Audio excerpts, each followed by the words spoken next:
இந்த காணொளியில் நம்ம சங்க இலக்கியங்கள் பற்றின சில குறிப்புகளை பார்க்க போகிறோம்.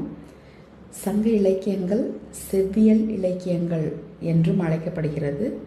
இந்த சங்க இலக்கியம் எப்படி நம்ம மனசில் ஞாபகப்படுத்தி வச்சுக்கிறது அப்படின்னா 8, 9, 10 அப்படின்ற 3 எண்களையும் ஞாபகத்தில் வச்சுக்கலாம்.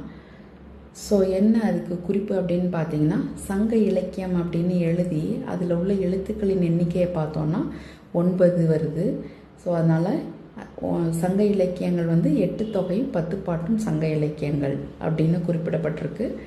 அதனால் 8 தொகைக்கு 10 பாட்டுக்கு 9 சங்க இலக்கியம் அப்படின்ற வார்த்தைகளோட எண்ணிக்கை.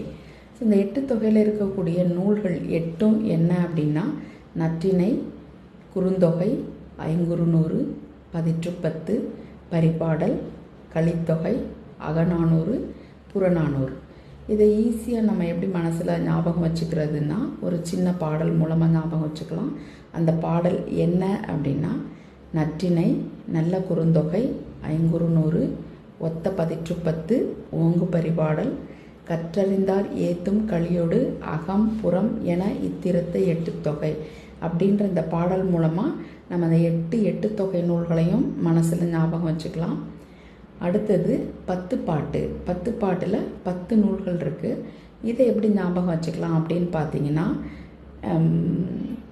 அரசர்களின் காலத்தில் 4 விதமான படைகள் வச்சுருந்தாங்க. ஸோ படை அப்படின்றது 4 படைகள். இப்போ படை அப்படின்ற வார்த்தையை வச்சு வர்ற நூல்கள் பார்த்திங்கன்னா 4 இருக்குது. அதுக்கு அடுத்தது ஐவகை நிலங்கள் நம்மளுக்கு தெரியும். அதாவது குறிஞ்சி, மருதம், முல்லை, நெய்தல், பாலை. ஸோ அதை வச்சு ஒரு 5 நூல்கள் வருது. அது என்ன அப்படின்னா, முல்லைப்பாட்டு, மதுரை காஞ்சி, நெடுநல்வாடை, குறிஞ்சிப்பாட்டு, பட்டினப்பாலை.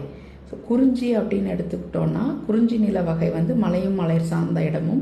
அப்போ அந்த குறிஞ்சி பாடல் அப்படின்னு இருக்கிறதுனால அந்த குறிஞ்சி நில வகையை சார்ந்து மலைப்படு கடாம் அப்படின்ற நூல்.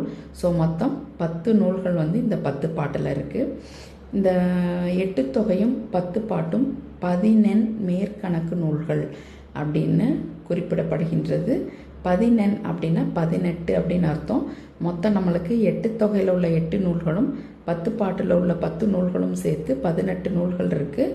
இதுக்கு ஏன் மேற்கணக்கு நூல்கள் அப்படின்னா, நிறைந்த அடிகளை கொண்டிருப்பதனால இதுக்கு 10 மேற்கணக்கு நூல்கள் அப்படின்னு பேர்.